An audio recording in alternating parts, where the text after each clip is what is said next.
주셨는데 잘 준비해 주셔서 감사합니다. 할렐루야. 하나님의 크신 사랑과 은혜가 늘 충만하시기를 주님의 이름으로 축원합니다.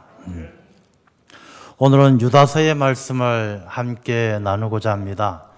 유다서의 말씀은 우리가 잘 접하지 않던 말씀이기도 합니다. 우리가 성경 말씀은 구약 39권 또 신약 27권 합해서 66권 중에 유다서가 들어있는데 유다서는 딱 한 장으로 되어져 있어요. 요한 2서, 3서 다 마찬가지지만 아주 분량이 작아서 우리가 자주 이렇게 접하는 말씀은 아니지만 이 하나님의 말씀은 뭐 크고 작고 많고 적고의 구분 없이 정말로 우리에게 꼭 필요한 생명의 말씀입니다. 그래서 유다서를 통해서 하나님께서 우리에게 들려주시는 그 귀한 말씀을 통해서 우리의 영적 기갈이 해결되어지는 우리 마음속에 흡족한 은혜가 있는 그런 귀한 시간 되시기를 축원합니다. 우리가 어느 시대를 막론하고 하나님의 말씀을 가볍게 여기면은 영적인 가뭄이 들어요. 엘리야 시대에도 하나님을 섬기지 아니하고 우상을 섬길 때 이스라엘 땅에 3년 반 동안 비가 오지 않았던 것처럼 말씀의 기갈로 그 땅이 메말랐던 시간이 있습니다.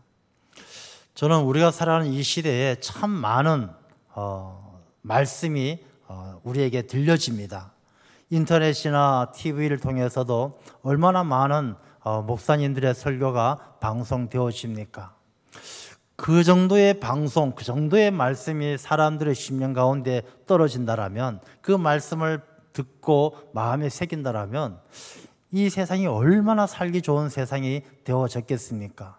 근데 아쉽게도 이 말씀은 홍수를 이루지만 우리 홍수가 나면은 먹을 물이 없는 것처럼 말씀은 홍수를 이루지만 그 가운데 우리의 생명을 건지는 하나님의 음성을 듣기가 어려운 때입니다. 말씀을 전하는 분들의 잘못이 아니고요. 성경 말씀에 보면 그 말세 때가 되면 사람들의 마음이 사욕을 따라 스승을 두고 자기 욕심을 따라 자기 듣고 싶은 이야기만 듣는 그런 우리 심령 때문이죠.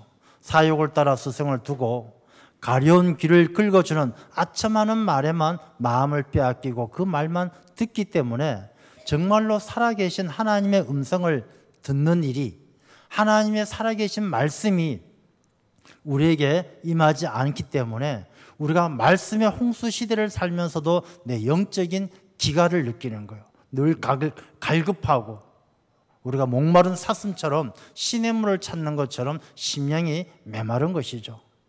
그래서 우리가 말씀을 많이 듣는 것이 중요한 것이 아니라 하나님의 음성으로 내 마음에 깊이 새기는 것이 중요한 일입니다.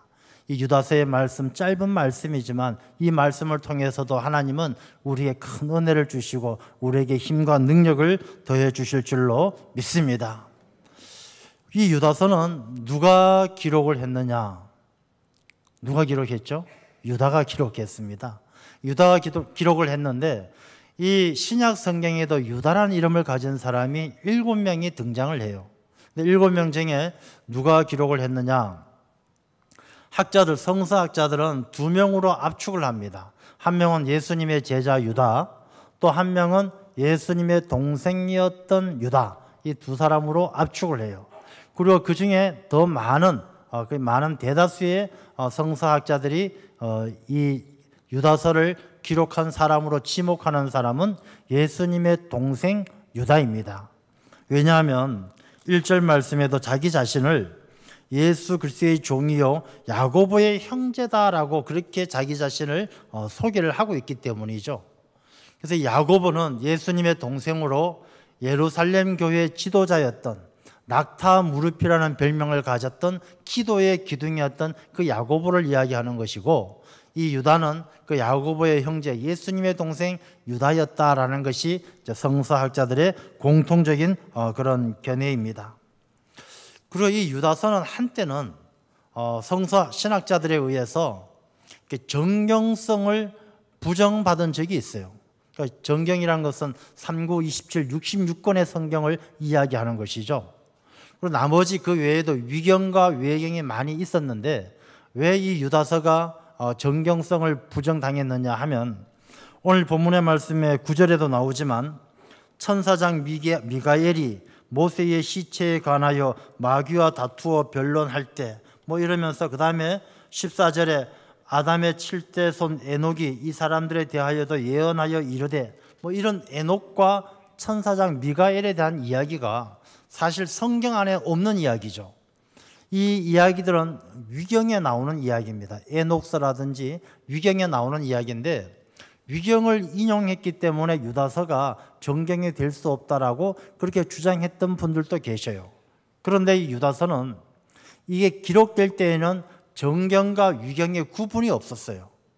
우리의 66권의 성경책은 얌리아 종교회의나 3세기, 4세기 때에 정경화되어지기 때문에 이 유다서가 기록된 때에는 정경이다, 위경이다 그런 구분이 없었어요. 그리고 다만 이 유대인들에게 전송되어져 내려오는 그런 이야기였기 때문에 그것은 위경에서 인용한 것이 아니기 때문에 이 유다서는 초대교회 때부터 많은 교회들로부터 권위를 인정받았습니다. 그래서 초대교회 교부 폴리캅이라든지 이런 분들은 이 유다서를 본문으로 삼아 말씀을 많이 전하기도 했던 그런 기록이 있습니다. 그래서 이 유다서란 그런 성경책이다라는 것을 우리가 좀 이해를 하시고 말씀을 나누고자 합니다. 그러면 이 유다서는 누구를 대상으로 썼느냐? 1절 말씀에 보면 부르심을 받은 자, 이 부르심을 받은 자가 누구겠습니까? 성도들이죠. 하나님의 부르심을 받고 예수 그리스도를 나의 구주로 고백하고 회개해서 하나님의 자녀가 되도록 부르심을 받은 택함 받은 자들이에요. 그리고 이들은 하나님 아버지 안에서 사랑을 받는 자, 하나님의 사랑을 받는 하나님의 백성이에요. 그리고 예수 그리스도를 위하여 지키심을 받은 자들, 그러니까 예수 그리스도를 위해서, 교회를 위해서 하나님이 돌보시는 사람들, 한마디로 성도들이죠. 성도들, 바로 우리들을 이야기하는 것입니다. 그래서 이 유다서는 초대교회 때 핍박당하고 어려움을 당하고 그 가운데 교회 안에 이단들과 세속주의, 혼합주의가 들어오는 그 시대에 교회를 지키고 하나님의 은혜를 사모하는 하나님의 백성들에게 이 유다서가 쓰여졌고, 이 유다서의 주제는 진리의 복음을 지키기 위해서 힘써 싸우라라는 주제를 가지고 권면하고 있는 것입니다. 그래서 이 말씀은 2000년 전에 초대교회 때 교회 안에 이단과 세속주의와 혼합주의가 들어와서 어려운 때에 그들 앞에 진리의 복음을 지키기 위해서 힘써 싸우라는 그 말씀이고, 그 말씀은 오늘날 2000년을 넘어서 유다서의 말씀을 함께 나누는 우리에게도 주시는 말씀인 줄로 믿습니다. 왜냐하면 우리에게도 여전히 많은 이단들과 세속주의와 혼합주의가 우리들에게 은밀히 다가와서 우리의 믿음을 흔들고 우리를 혼란스럽게 하기 때문에 이 말씀으로 무장되어져서 복음을 지키기 위해서, 진리를 지키기 위해서 우리가 힘써 싸워야 한다는 것입니다. 이 사도 바울은 그렇게 고백을 하죠. 갈라디아서 1장에 보면 다른 복음은 없나니 다만 어떤 사람들이 너희를 요란케 하여 그리스도의 복음을 변하려 함이라. 다른 복음이 없어요. 예수 그리스도 십자가의 복음 외에는 없는데 다른 이 이단들이 와서 자꾸 복음을 변질시키려고 해요. 바꾸려고 하는 것이죠. 그러나 우리나 혹 하늘로부터 온 천사라 할지라도 우리가 너희에게 전한 복음 외에 다른 복음을 전하면 저주를 받을지어다. 다른 복음을 전하면 저주를 받습니다. 우리가 전에 말하였거니와 내가 지금 다시 말하노니 만일 누구든지 너희의 받은 것 외에 다른 복음을 전하면 저주를 받을지어다. 그런데요, 요즘에 이 복음이 자꾸 변질되는 것을 느껴요.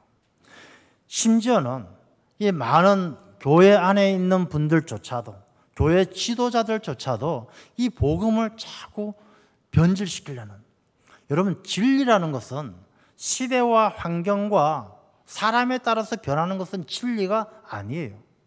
해가 동쪽에서 뜬다.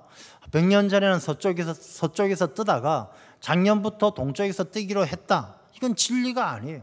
진리는 시대와 상황에 따라서, 사람에 따라서 변하지 않는, 영원히 변치 않는 것이 진리예요.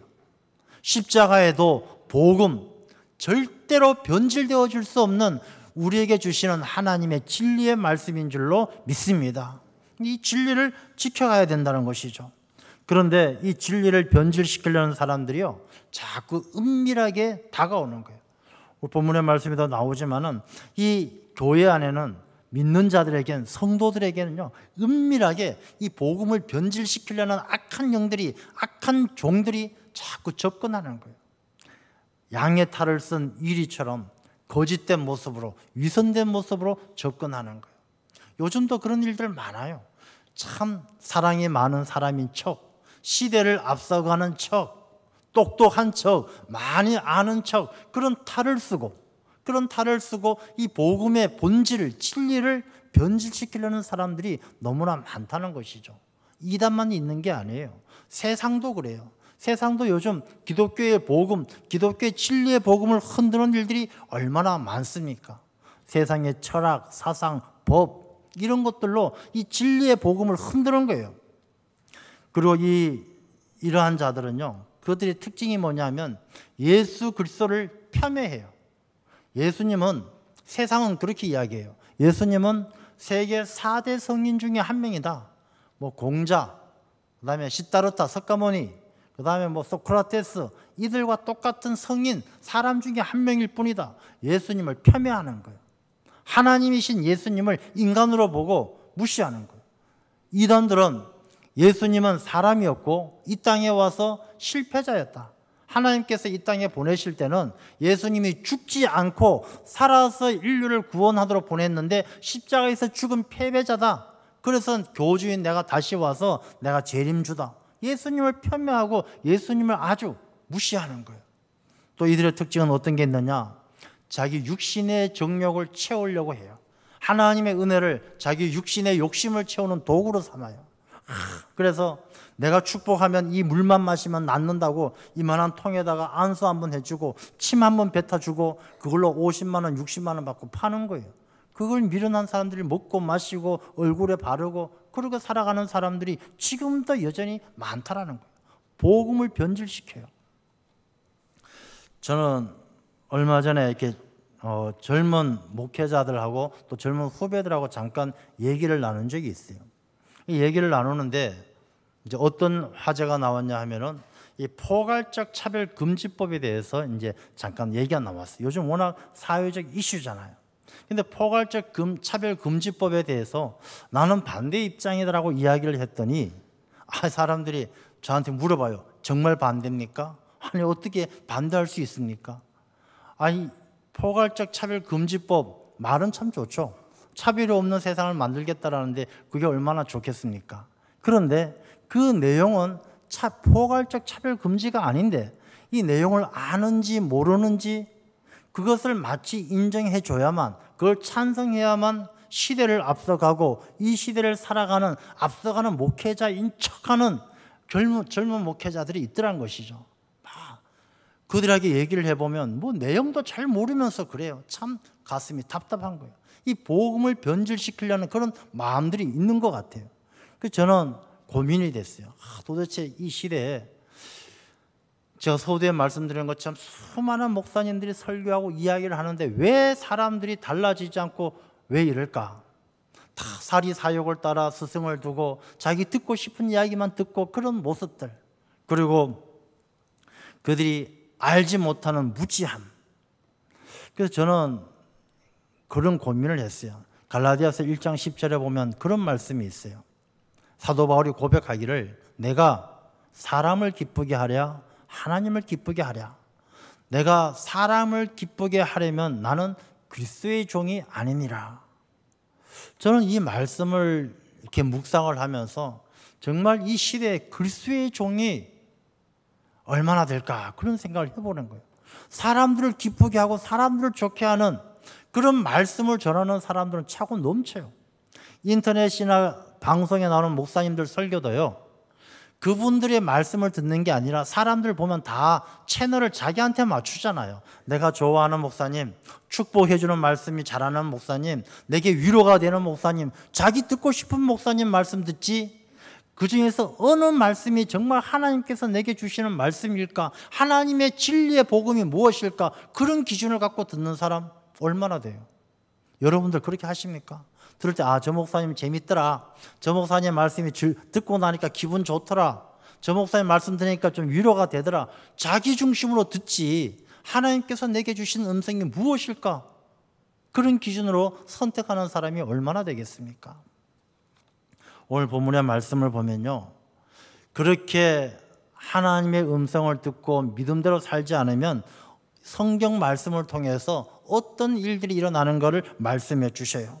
먼저 5절 말씀에 보면 애굽에서 구원하여 내시고 후에 믿지 아니하는 자들을 멸하셨으며, 우리가 예수 그리스도의 부르심을 받고 택함 받은 성도가 되었는데, 성도된 우리가 진리를 지키기 위해서 싸우지 않고 세상의 풍조에 끌려가다 보면은 이 애굽에서 나왔지만 광야에서 하나님을 믿지 못하고 하나님을 신뢰하지 못하고 불평하고 원망하고 자기 욕심만 채우려고 애를 쓰다가 광야에서 죽어 멸망당한 자들과 다를 바가 없이 된다는 것입니다. 그들은 가나안 땅에 못 들어가잖아요.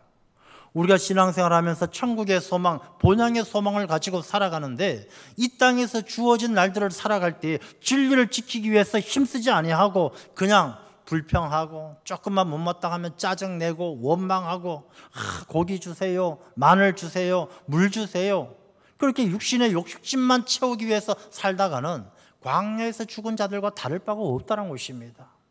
또 어떻게 이야기합니까?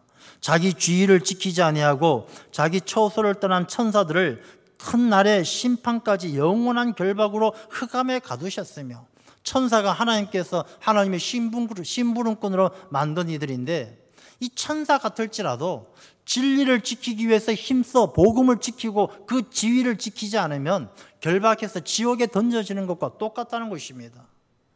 우리가 성도가 되었지만 복음을 지키고 진리를 지키고 하나님의 자녀답게 살지 못하면 천사라 할지라도, 아무리 착하게 산다 할지라도 우리가 진리를 지키지 못하면 지옥에 던져지는 신세를 면할 수 없다는 것입니다. 그 다음에 보면요, 소돔과 고모라와 그 이웃 도시들도 그들과 같은 행동으로 음란하며 다른 육체를 따라가다가 영원한 불의 형벌을 받음으로 거울이 되었다. 소돔과 고모라가 멸망한 게 아니라 소돔과 고모라를 지켜보던 이웃 도시들도 그걸 묵인하고 방조하고 덩달아 따라가다가 같이 멸망당했다는 것입니다. 이게 거울이 되어서 그리스도인들은, 하나님께서 부르신 택함받은 백성들은 진리를 지키기 위해서 싸우면서 복음을 잘 지켜서 변질되지 않는 믿음을 지켜야만 된다는 것입니다. 그래서 이 말씀은 우리에게 그런 교훈을 주고 있는 거예요. 저는 이 시대가 소돔과 고모라 시대와 별반 차이가 없다고 생각해요. 성경 말씀을 보면 예수님께서도 말씀하시잖아요. 마지막 때에 대해서 소돔의 때와 같아서 먹고 마시고 장가가고 즐기고 노는 것에 정신없는 세대, 우리가 사는 이 시대 아니겠습니까? 그럼 우리가 이 시대에 복음을 지키기 위해서는 어떻게 살아야 될까? 우리가 진리를 지키지 않으면 8절 말씀에 보면 꿈꾸는 이 사람들은 복음도 알지 못하고 진리를 알지 못하고 복음을 왜곡시키고 변질시켜서 자기들이 꿈꾸는 세상을 살아가기를 원하는 이 사람들은 육체를 더럽히고 권위를 업신여기고 영광을 비방하는도다. 자기 몸을 더럽히고 말씀의 권위를 업신여기고 하나님의 영광을 비방하는 것이 이 시대에 우리가 살아가는 이 세상과 비슷한 세상, 다를 바 없는 세상 아니겠습니까? 그래서 저는 오늘 이 말씀 가운데 특별히 우리가 함께 나누고 싶은 것은요, 이 7절의 말씀이에요.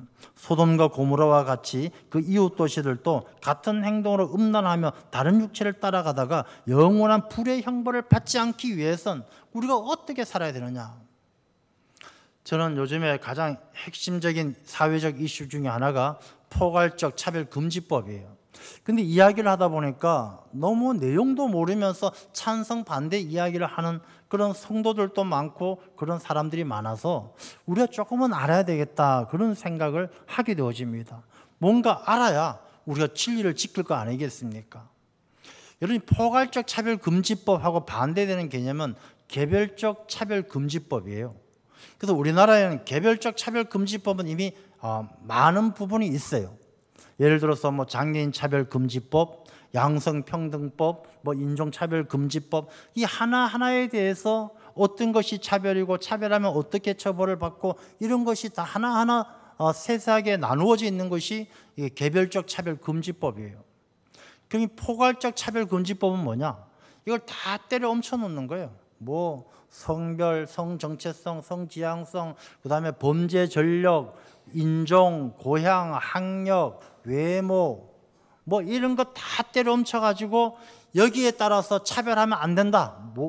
그러니까 정치, 경제, 사회, 문화 이 모든 영역에서 차별하면 안 된다. 차별하면 처벌받는다. 이게 포괄적 금지법이에요. 포괄적 차별금지법. 그럼 여러분 왜 개별적 차별금지법이 있는데 포괄적 차별금지법을 또 만드는가? 왜 우리나라는 이미 벌써 남성, 여성, 양성 평등법이 있는데 왜 또 포괄적 금지법에서 성별로 차별하면 안 된다는 얘기를 왜 넣는가? 장애인 차별금지법이 있는데 왜 포괄적 금지법엔 장애인 차별하면 안 된다는 걸 왜 또 넣는가? 일단 여기에서부터 우리가 깊이 한번 생각해 볼 문제가 있어요. 포괄적 차별금지법을 만드는 이유는요, 다른 데 있잖아요. 제일 앞에 나오는 성별, 성정체성, 성지향성에 따라 차별받지 않는다는 이 내용 때문에 그래요. 우리가 흔히 말하는 성소수자, 동성애 뭐 이런 문제들인데 이걸 우리가 좀 정확히 알 필요가 있어요. 포괄적 차별금지법에 성별에 따라 차별을 받지 않는다 해서 성별이 뭐냐? 거기에 규정을 하고 있어요. 성별이란 것은 남성, 여성, 또 알 수 없는, 분류할 수 없는 모든 성을 포함한다. 이렇게 되어져 있어요. 여러분, 남성, 여성 말고 분류할 수 없는 모든 성이란 것이 뭐가 있죠? 이 세상에 남성, 여성 말고 분류할 수 없는 성이 뭐가 있어요? 다른 성이 있나요? 중성이 있나요? 근데 여기에서 나오는 개념이 뭐냐 하면 젠더예요. 젠더 퀴어 축제. 여러분 퀴어 축제라는 말을 쓰고 있는데 퀴어란 영어의 뜻이 원래는 괴상한 뜻이에요. 괴상한. 1번이 괴상한, 2번이 동성애 이렇게 나와요. 이 퀴어 괴상한 축제를 서울시청 앞에서 한복판에서 벌이고 있는 이 상황에 대해서 우리가 좀 정확히 알아야 되는 것이죠. 분류할 수 없는 성이라는 것이 뭐냐? 그게 바로 젠더예요. 젠더. 젠더가 뭐냐 그럼? 젠더는 의학적으로 보면요, 사회적, 문화적으로 분별되어지는 성을 이야기해요. 생체학, 이 신체적으로 구별되어지는 것이 아니라 사회적, 문화적으로 학습되어지는 성을 이야기합니다. 그걸 조금 더 구체적으로 이야기하면 사람의 성을 나눌 때는요, 3가지 기준이 있어요. 성 주체성이라는 게 있어가지고 태어날 때 남성, 여성 그 사람의 이 생체적인 모양을 따라서 성향의 유전자를 따라서 남자, 여자를 구분하는 게 성 주체성이에요. 그 다음에 성 정체성에 따라서 성을 구별해요. 성 정체성이 뭐냐면 나는 여자다, 나는 남자다, 자기 인식하는 걸 이야기해요. 그래서 만약에 이 포괄적 차별금지법에 따르면 내가 여자라고 생각하면 난 여자예요. 그래서 여자 화장실 가도 돼요. 여탕에 들어가도 돼요. 차별하면 안 돼요. 이게 말이 안 되는 이야기거든요. 이 성 정체성이라는 것은 자기가 자기 성을 어떻게 인지하느냐에 따라서 달라져요. 그래서 그 다음에 나오는 것이 성지향성이에요. 성지향성은 내가 어떤 성을 좋아하느냐에 따라서 성이 결정되어져요. 내가 여성을 좋아한다, 내가 남성을 좋아한다, 남자도 좋고 여자도 좋고 다 좋다, 이것에 따라서 차별해서는 안 된다는 것이 성지향성이에요. 그러면 이 법에 나와 있는 것처럼 성별, 성정체성, 성지향성에 따라서 차별 금지한다는 것은 내가 마음먹기에 따라서 여자도 되고 남자도 된다, 내가 그렇게 생각하면 그렇게 인정해 줘야 돼요. 그래서 얼마 전에 서울에 있는 모 대학에서는 화장실을 성중립 화장실을 만들었죠. 이 성중립 화장실은 무엇입니까? 남성, 여성 차별 없이 변기 하나 갖다 놓고 남자, 여자 구분 없이 와서 다 볼일 보고 왔다 갔다, 그것이 성차별 금지한다라는, 이게 참 앞뒤가 맞지도 않고 비상식적인 내용이 담겨져 있다는 것이죠. 그래서 이 내용을 조금 더 한번 살펴보면요, 이것이 이제 동성애와 연결이 되어져요. 그 동성애라는 것이 저는 기본적으로 불쌍하게 생각하고 돌봐야 될 사람이고 우리가 잘 이끌어가야 될 사람은 맞지만, 이것을 동성애가 아닌 사람하고 똑같은 조건, 똑같은 상황으로 그걸 인정해주고 대등하게 봐줘야 될 문제는 아니더라고 생각을 해요. 그게 왜 그러냐면 우리가 이 규정이나 법이라는 것은 가치 중립적인 게 있고 가치 의존적인 게 있어요. 가치 중립적인 건 뭐냐면 누가 보더라도 그 가치가 맞다라고 인정되는 절대적인 가치예요. 예를 들어서 사람을 죽이면 안 된다. 누구든지 다 똑같죠. 돈 많은 사람, 적은 사람, 잘난 사람, 못난 사람 누구든지 사람을 죽이면 안 돼요. 그게 가치 중립적인 것이죠. 그래서 이 사람을 죽이는 것은 절대로 안 된다. 그래서 이것을 죽이는 사람은 벌하는 것이 이게 바로 가치 중립적인 규정이에요. 이것은 차별할 수가 없는 것이죠. 차별이 있을 수가 없어요. 그건 당연한 것이죠. 예를 들어서 만약에 저 사람이 가치 중립적인 것을 훼손한다고 해서 차별하면 안 된다고 이야기하면 큰일 나는 것이죠. 예를 들어서 정남규라는 살인자가 있었습니다. 2004년부터 2006년도까지 신길동하고 경기도하고 영등포 일대에서 살인을 저질렀던 사람이 있었어요. 정남규라고 14명을 죽였어요. 그 사람이 나중에 영등포 경찰서에서 잡혀서 이제 사형 선고를 받고 자살을 했는데 이 사람이 잡혀서도 희죽희죽 웃으면서 나중에 뭐라고 이야기했느냐 하면 나는 담배를 끊어도 살인을 못 끊겠다고 그랬어요. 내 유전자 속에, 내 몸 속에는 피를 맡으면 향기가 나고 사람을 죽이면 너무너무 즐겁고 쾌락이 일어나서 담배는 끊어도 사람을 죽일 수 없다. 사람을 죽이지 않고는 견딜 수 없다. 그렇게 이야기했던 사람이 정남규예요. 그러면 우리가 포괄적 차별금지법에 따르면 범죄 전력에 따라서 차별하지 않아야 된다고 그러면 이런 사람들 다시 나오면 똑같이 사회 구성원들하고 똑같이 생활해야 되는 거예요. 물론 그 사람은 나중에 스스로 죽었지만. 그래서 이 가치 중립적인 것은 훼손할 수 없이 차별 없이 똑같이 적용돼야 되는 규정이에요.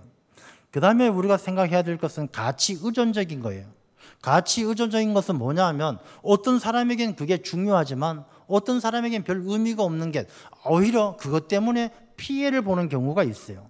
예를 들었다면 흡연. 담배 피우는 건 피우는 사람의 권리예요. 그러나 그 사람이 피움으로 다른 사람들이 주변에서 이렇게 손해를 보기 때문에 이 사람의 가치도 이 사람의 그 담배를 피우고자 하는 인권도 존중돼야 되지만 보호해야 될 다른 가치가 크게 있을 때에는 이 가치 의존적인 것은 차별을 받는 것이 당연해요. 더 큰 가치를 보호하기 위해서.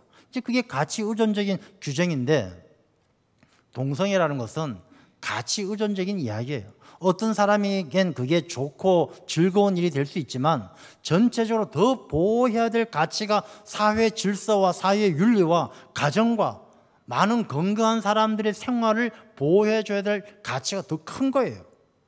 그런데 이 사람들은 그 가치 의존적인 몇몇 소수자들의 인권을 보호한다는 이름으로 이걸 절대 가치로 만들어가지고 너나 나나 다 똑같다 이렇게 주장하는 것이에요. 이것은 하나님의 법을 어기는 거예요. 하나님은 성경 말씀 창세기에 보면 남자를 만드시고 또 남자의 몸에서 나온 하와를 여자라고 이르시고 하나님께서는 남자 여자를 창조하셨고 우리가 과학적으로 의학적으로 보더라도 사람들에겐 동성애를 유발하는 그런 이 염색체가 하나도 없다라는 거예요. 이 의학계에서 이야기하는 게 사람들이 정신병을 일으킬 수 있는 유전적인 요인은 이 염색체의 요인은 100가지가 넘는데요. 이 염색체라는 것은 DNA, RNA 이것이 막 얽혀있는 염기 서열 그 모양이나 길이에 따라서 사람의 성품이나 외모가 결정되어지는 것인데 사람의 이 염색체 가운데는 동성애를 유발할 것이 하나도 없다는 거예요. 다 이 동성애를 유발할 수 있는 염색체가 없다는 것은 자연적으로 되어지는 것이 아니라 치료 가능하다는 이야기예요. 그런데 이 동성애를 사람들은 마치 절대적인 가치로 생각하고 그들을 보호하는 것이 인권을 보호하는 것처럼 착각하고 이 포괄적 금지법에 동조를 하는 일부 목회자들도 있고 그것이 마치 이게 진리인 것처럼 옳은 일인 것처럼 하나님의 공의인 것처럼 착각하는 사람들이 많다는 것이죠. 오늘 본문의 말씀에 나오는 소돔과 고모라가 바로 그런 나라 아니었겠습니까? 소돔 사람들 소돔아이트, 소돔적이다 뜻이 뭡니까? 소돔 사람은 다 남색자, 동성애자. 소돔아이트, 남색적인 동성애를 하는 그런 뜻을 가지고 있어요. 성경 말씀에 보면 두 천사가 롯을 찾아왔어요. 이 동성애자들이 찾아와서 두 사람을 내놔라라고 이야기합니다. 자, 여러분 여기에서 우리가 하나 주목할 게 있어요. 사람들은 동성애를 사랑이라고 생각하고 애정이라고 생각하는데 그렇지 않다는 것입니다. 두 천사가 왔는데 이 사람들은, 동네 사람들은 한 번도 그 사람 얼굴도 본 적이 없어요. 얼굴도 본 적이 없는데 왜 와서 상관하리라, 내놔라, 우리가 관계를 맺겠다, 왜 그러겠습니까? 이것은 애정이 아니에요. 감정이 아니에요. 욕망이에요. 욕망. 육신의 욕망. 얼굴도 본 적이 없고 어디서 왔고 나이도 몇 살이고 뭐 하는 사람인지도 모르는데 사랑하지도 않는데 와서 내놔라라고 이야기하는 것은 그들이 육신의 욕망으로 터지기 직전인 욕망의 불출이라는 것이죠. 그리고 한두 사람이 온 것도 아니고 동네 사람 다 몰려왔어요. 이 동성애라는 것은 한두 사람이 어쩔 수 없는 염색체 변이에 의해서 생기는 질병이 아니라 그 동네에 유행하고 있는 음란함과 타락적의 본성이라는 것이죠. 그래서 동성애라는 것은 그들이 주장하는 것처럼 감정적이고 사랑하고 애정적이고 그게 아니란 것이죠. 여러분 동성애자 가운데 이제 이게 동성애에서 벗어난 사람이 한번 인터뷰한 내용이 있었어요. 제가 그 내용을 들어봤는데 그런 얘기합니다. 동성애자는 자기 파트너를 고를 때 그 사람의 인격이나 얼굴이나 이런 걸 보지 않는데요. 잘생겼냐 못생겼냐, 사람 성품이 좋으냐 나쁘냐 보지 않는데요. 그럼 뭘 보느냐? 식성을 따진대요. 식성이 뭐냐면요, 이 동성애자들끼리 쓰는 용어인데 식성이 그들에겐 제일 중요하대요. 식성이 뭐냐? 뚱뚱한 사람은 뚱형, 그 다음에 근육이 있고 근육질인 사람은 배어형, 곰형, 그 다음에 아저씨 스타일은 꼰대형. 그래서 이 사람들은 식성에 따라서 어떤 자기 입맛에 맞는 사람이냐에 따라서 자기 파트너를 정하는 것이지 애정과 사랑, 그 사람의 인격적인 존중, 인격적 관계, 이게 아니란 것이죠. 그래서 우리가 이 포괄적 금지법들, 차별금지법을 저 개인적으로도 그래요. 저는 반대예요. 근데 이 사람들이 우리나라가 워낙 진보와 보수가 극명하게 나누어져 있다 보니까 이런 얘기하면 목사님 보수다, 또 저런 얘기하면 목사님 진보다, 그렇게 이야기하는데 사실 그렇지 않아요. 사람들은 사안에 따라서 보수적일 수도 있고 진보적일 수도 있어요. 신앙은 보수적이고 다른 미래관이나 다른 인생관에 있어서는 또 진보적인 입장을 취할 수도 있어요. 근데 제가 이 포괄적 차별금지법을 성도님도 알아야 되고 말씀을 드리는 이유는, 차별금지는 전 찬성이죠. 뭐든지 차별은 옳지 않은 거예요. 그러나 개별적 차별금지법으로 사안마다 다 달리 해야 되는 게 맞는 것이죠. 인종차별, 장애인 차별, 범죄 전력 차별, 남녀 차별, 이 차별이 모든 내용과 상황에 따라서 다 세세하게 파악을 하고 거기에 적절하게 차별을 금지하도록 규정하는 것이 또 그렇게 해왔고 지금도 그렇게 하고 있어요. 여러분 우리나라도 동성애에 대한 차별금지를 해가지고 옛날에는 국어사전에요, 동성애에 대해서 같은 동성끼리 나누는 비정상적인 연애 이렇게 규정이 되어져 있는데 지금은 국어사전에 비정상이라는 말을 못 써요. 이미 세상이 많이 바뀌어져 버렸어요. 그래서 하나하나 따져서 차별금지법을 하는 건 바람직하고 또 그럴 필요도 있지만 이렇게 포괄적으로 다 때려 엎치는 가운데 하나님의 법을 어기고 우리의 사회적 건강성을 해치고 윤리와 질서를 해치는 이런 내용까지 다 넣어가지고 그냥 두리뭉실하게 넘어가는 것은 우리가 복음의 진리를 지키는 차원에서도 분명하게 알고 대처할 수 있어야 한다는 것이 우리 그리스도인들에게 주어진 책임이란 것입니다. 우리가 그런 것을 유야무야 넘어가면 소돔과 고모라 옆에 있었던 이웃 다른 성읍들처럼 소돔과 고모라가 심판당하고 멸망당할 때 그 유황불을 피할 수 없다는 것입니다. 그래서 오늘 본문의 말씀은 10절 말씀에 보면 이 사람들은 무엇이든지 알지 못하는 것을 비방하는도다. 그들은 이성 없는 짐승같이 본능으로 아는 그것으로 멸망하느니라. 세상이 그런 거예요. 그러니까 자기들이 제대로 알지도 못하고 하나님의 뜻이 무엇인지 알지 못하고 진리도 모르면서 자기들 본능을 따라 짐승처럼 본능을 따라 행하다가 멸망하는 그런 이 세상 가운데 본질을 왜곡시키는 것들에 대해서 우리 그리스도인들이 진리를 지키기 위해서 담대히 싸워야 한다는 것입니다. 그래서 오늘 본문의 말씀 11절에 보면 화 있을진저 이 사람들이여 가인의 길에 행하였으며 삭슬을 위하여 발람의 어그러진 길로 몰려갔으며 고라의 패역을 따라 멸망을 받았도다. 우리가 가인의 길, 발람의 길, 고라의 길을 가서는 안 된다는 것입니다. 가인은 아담의 아들 아니겠습니까? 하나님을 왜 몰랐겠어요? 하나님을 알았죠. 그러나 하나님을 알았던 가인이지만 자기가 동생을 미워하고 시기하고 질투하는 마음에 하나님을 떠나고 자기 욕심대로 사람을 죽이는 그런 자가 되어진 것이죠. 우리가 믿음의 백성, 하나님의 백성들인 우리가 시기하고 미워하고 질투하면서 하나님의 법을 떠나는 사람, 이 가인의 길로 가면 멸망의 길로 간다는 것입니다. 발람의 길은 어떻습니까? 자기가 하나님의 선지자였지만 삭슬을 위해서, 물질을 위해서, 세상의 성공을 위해서 하나님의 말씀을 왜곡하고 멸망의 길로 가게 된 거 아니겠습니까? 고라는 어떻습니까? 고라는 레위 자손이고 이 모세의 한 집안이었어요. 하나님께서 모세를 하나님의 종으로 세워서 이스라엘 민족을 이끌어 가는데 자기도 높아지고 싶고 자기도 성공하고 싶은 마음에 모세를 비난하고 모세를 따르지 않고 불순종하다가 하나님께서 땅을 갈라지게 하고 다 삼키지 않았습니까? 우리가 신앙생활하면서 하나님의 종들, 하나님이 세워주신 질서를 무시하고 자기 자신의 의견만 주장하고 자기를 앞세우는 것, 그게 바로 고라의 패역한 길이에요. 우리가 성도들이 되어서 진리를 지키기 위해서 싸우지 않는다라면 우리가 가인의 길로 가는 것이고 발람의 길로 가는 것이고 고라의 길로 가는 거예요. 그래서 우리가 이 유다서를 통해서 주시는 말씀은요, 성도들이 그냥 교회에 나오는 것으로 다 되는 것이 아니라 진리의 말씀, 복음을 지키기 위해서 힘써 싸우고 우리가 광야에서 죽는 자들처럼 그리 되어서는 안 될 것이고 소돔과 고모라의 이웃 도시들처럼 그냥 세상 돌아가는 타락한 음란한 세상을 그냥 방관하고 방조하다가 묵인하다가 같이 멸망당하는 그런 자들 되어서는 안 된다라는 것을 이 유다는 우리에게 간절하게 권면하고 있는 것입니다.